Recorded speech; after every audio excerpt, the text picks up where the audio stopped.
అన్నయ్య నందిగమెల్లి బజ్జీలు అండ్ జిలేబీ తీసుకొచ్చారు. ఏంటి మళ్ళీ అటు నూనెలు వేస్తుంది బాగుంటాయి కరకరలు ఆడతాయి ఇప్పుడు. కట్ బజ్జీ కట్ చేస్తుంటే తమ్ముడు స్టఫింగ్ చేస్తున్నాడు. కట్ బజ్జీ లెమన్ లేదా దాంట్లో తేనా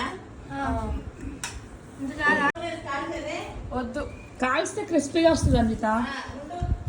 నూనె పీలుస్తాయి, నూనె బాగా రోజు వాళ్ళు సరే వేయించుకుని ఏం చేస్తావు ఇదిగో నీకోటి నాకోటి గీతకోటి మీతో వాళ్ళు వేయించుకుంటారు అనుకోండి. లెమన్ ఇది లెమన్ ఇచ్చారు. వెళ్ళిపోయా గార్లిక్ మేము బెంగళూరుకి బయలుదేరే ముందు రోజు నైట్ ఇలా బజ్జీలను ఎంజాయ్ చేసాం. నందిగాంలో సమోసాలు బాగుంటాయి, కానీ అన్నయ్య వెళ్ళే టైంకి అవి ఖాళీ అయిపోయాయి. ఫుల్ ఫుడ్ ఎంజాయ్ చేస్తాం. ఇప్పుడు మా ఊరికి ఒక 2 కిలోమీటర్స్ డిస్టెన్స్ ఉంటుంది పాలెం. సో అక్కడ మా రిలేటివ్స్ అందరూ ఉన్నారు. వచ్చినప్పుడు అలా అందరినీ కవర్ చేస్తాం. ఇప్పుడు నైట్ 8 అవుతుందనమాట. ఇళ్ళన్నీ కవర్ చేసుకొని తొందరగా వచ్చేయాలని ప్లాన్ చేస్తున్నాం. ఎందుకంటే ఎర్లీ మార్నింగ్ మేము బయలుదేరాలి.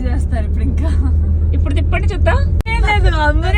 మధ్యలో కూర్చొని మీద మీద పడతాడు. అంతే ఏం లేదు. ఇంకొక ఇంటికాడ 5 నిమిషాలంట అనుకో. మేము లేసి బయలుదేరతాం. అలా లేచిన మినిమం ఒక 40 మళ్ళీ మేము లేసి రా అన్నాం అనుకో. 10:10 కనీసం ఇంట్లో అనుకుంటే 10 వస్తే 10:00 పడుకుంటే 5 లేచి 5 వెళ్ళాను. మీరు లేకపోతే మీరు ఏం చేస్తారు? ఇక్కడ ఫస్ట్ అయితే మా చిన్నమామ గారింటికి వెళ్ళాము. ఫస్ట్ నాది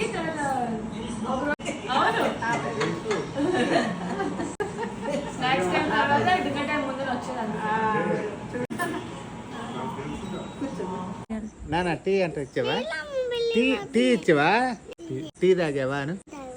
తాగవా? ఆ పొట్టు తీస్తుందమ్మా. పొట్టు పెట్టలేదక్క. చూడు మీ నాయనమ్మ పెట్టలేదు మరి మాకు. టీ ఇచ్చారా మరి?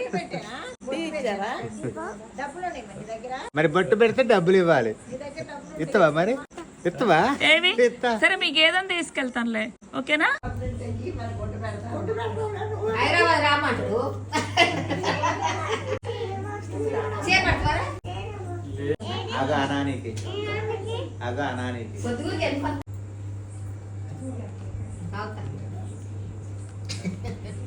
రాయమ్మ